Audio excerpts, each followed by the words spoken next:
There's a very perplexing feature about Megillas Ruth, which appears right at the beginning of the story. The names given throughout the Megillah are very strange. Perhaps the easiest example of this is Machlon v'Chilyon. Now, I very much hope that there's not a person in the world, there's not a parent in the world who would decide to give the names of Machlon and Kilyon to their children. Machlon is Melashon Machla, it's from the expression of a Machla, an illness. Chilyon is Kilayon, is desolation.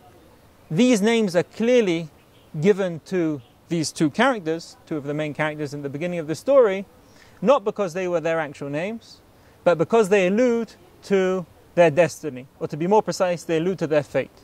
They both die in Moab with no children and no continuation. And the truth is that the Gemara in Baba Basra even says this. The Gemara in Baba Basra ascribes them names of different characters which appear in Tanakh. Machlon and Chilyon are clearly not the real names of these two people who left Beis Lechem early in the story and later died b'stei Moab in Moab. Now let's look at some of the other names which we have. They marry Ruth and Orpah.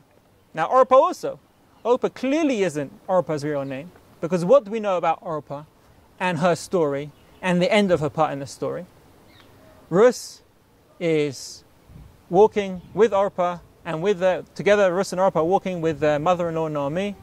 Naomi has decided, a broken woman now, she's decided to return to Eretz Yisrael. And what happens? She turns to her two daughters-in-law and she says, go back. You've got no hope, no future. There's no point in you coming with me. What happens?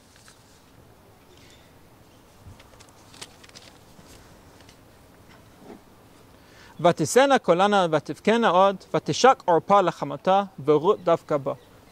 Orpah kisses her mother-in-law, she turns around and walks back to Moab. What happens when you turn around in Hebrew? You show the orif, Orpah. She's called Orpah because she turned her back on Naomi. Now, it goes a little bit further, because Chazal, in a pretty shocking medrash, don't only say that these names which we've listed before are not their real names, they even say that Elimelech isn't his real name. Elimelech milashon Elai yavo melucha.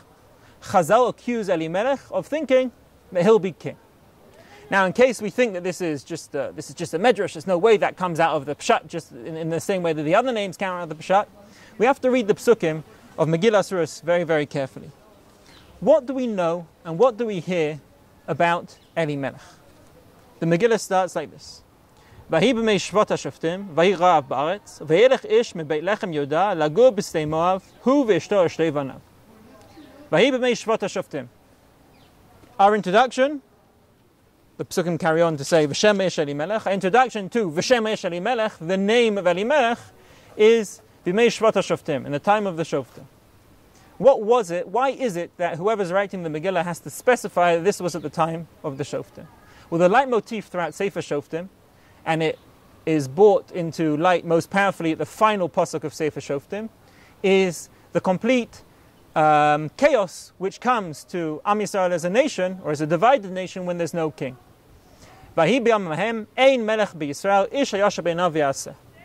Throughout the end part of Sefer Shoftim and the concluding pasuk of Sefer Shoftim is this constant refrain that the reason why Sefer Shoftim is this chaotic series of national ups and downs, is because there's no centralized ruler. There's no centralized ruler. There is no king. Who wrote Sefer Shoftim? According to Chazal, it was Shmuel HaNavi. And the Gemara in Bava Basra Tesvav says that Shmuel wrote Sefer Shoftim and also Sefer Shmuel. More importantly, who wrote Sefer Ruth? Well, you guessed it. Shmuel also wrote Megillas Ruth. When Shmuel chooses to write the words Bahimei Shvat HaShoftim at the beginning of Megillas Ruth, having chosen this constant chorus, basically, of Sefer Shoftim being about not having a king, it's a subtle illusion that these things are also happening where there's no king. In other words, the psukim are saying, in the days there was no king, there was a man who was called Elimelech. Elai yavo melucha. And the truth is, he probably would have been a good candidate if they had to find one famous, well-known person who was from the right tribe. Remember, he comes from Yehuda. Then maybe he would have been a good candidate. But there's another hint even within the Pesukim. We're given a very, very specific address for where Elimelech and his family come from. V'shem Eish Elimelech, v'shem Ishto Naomi, Sorry, the pasuk before that.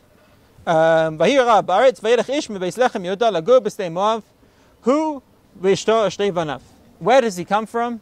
He comes from Beit Lechem. Now, in Sefer Shmuel, when Shaul has lost his right to rule, and Hashem tells Shmuel to stop crying for Shaul, to go on and find a new king, he sends Shmuel on a mission to find a new king. Where does he send him? To Yeshai Beis Alachmi, Yeshai in Beit Lechem.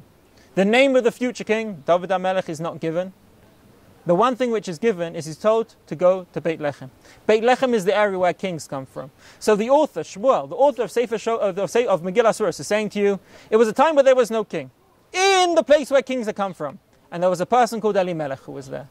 And this doesn't actually go against the more pleasant understanding that we're brought up with regarding Elimelech, that he was a very generous man and a big Baal Stocker and stuff like that. It's perfectly fine with it. He was a person living at that place in that time. He was famous, he was wealthy, he was generous.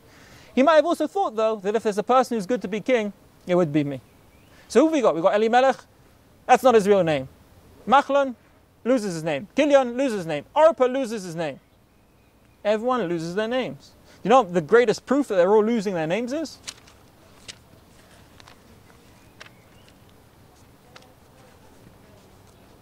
One person, one very central person, notices that all these people, these well-known people with famous names, all seem to disappear. Naomi returns to Beit Lechem after she's lost everything. And everyone sees her and they say, Vateom kalaeh, Vatomar nazot Naomi. Is this really Naomi, the great, beautiful Naomi? Vatomer lehen, al tikrena li Naomi. Don't call me Naomi. I realize what's happening here. I realize the text, the script which is getting written. Everyone's lost their name. Don't call me Naomi. Kana li Mara. Also call me after my fate, after the fact that I've lost everything. Ki hema shadai li ma'od. Naomi also realizes that she's lost her name. And I don't have time to go into it now. If there's one story to teach you about anonymity in Megillah Surah, it's the story in Perek Gimel of Ploni Almoni, which is basically saying Mr. Anonymous. There's someone there who loses his name. Ironically, he loses his name because he's not prepared to continue the name of all the other people who've lost their names, Machlon and Chilya. So what's really going on here? What's the idea that the Megillah is trying to teach us? What's interesting is that it's not exactly true to say that everyone loses their names. We've taken our entire list of names and wiped them out with a few exceptions. All the people whose names should actually be lost. Ruth, right? A Moabite woman who no one's supposed to know her in the new place where she is. Naomi, a lonely widow, impoverished lonely widow. Boaz also keeps his name. But if you look at the end of Megillah Surah, the last few psukim, you'll find no more complete list of names than what you find there. They track the entire family tree from Ruth and Boaz all the way down to David HaMelech. Suddenly, names return, and they don't just return, they return in a heavy number. What's going on here? So, there is something which intrinsically links kings and names. Kings have a name. They have a name. Very often their name is associated with their place. Their name is their prestige, is their entitlement. It's what gives them their position. A king isn't king because of their merit, or at least kings throughout history aren't kings because of their merit.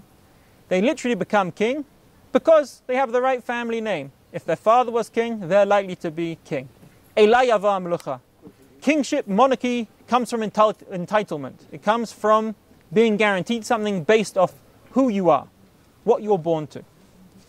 You can even see when HaKadosh Baruch Hu is comforting David and telling him that he won't be king and he won't be able to build the Beis HaMikdash when he's king, which was his great ambition. He says, I'm going to make you a great king.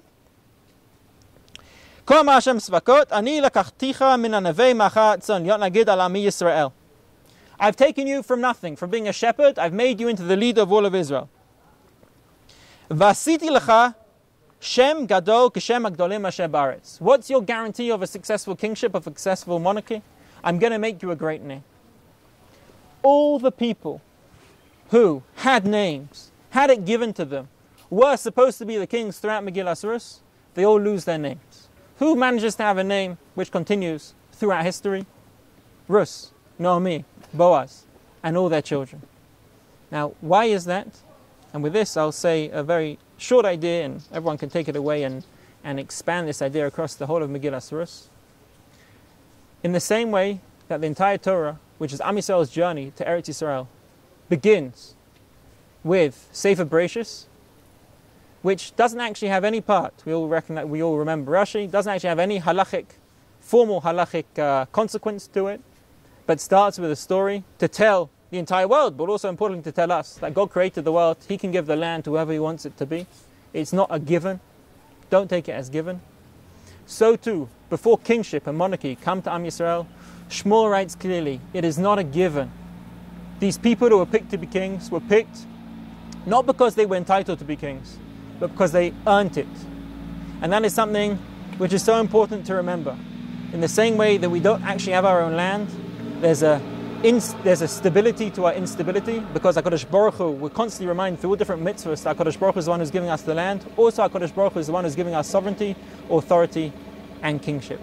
And that is why this is a theme throughout Megillas Ruth. There's a lot more to say about this, but that will suffice. For now, Chag Sameach.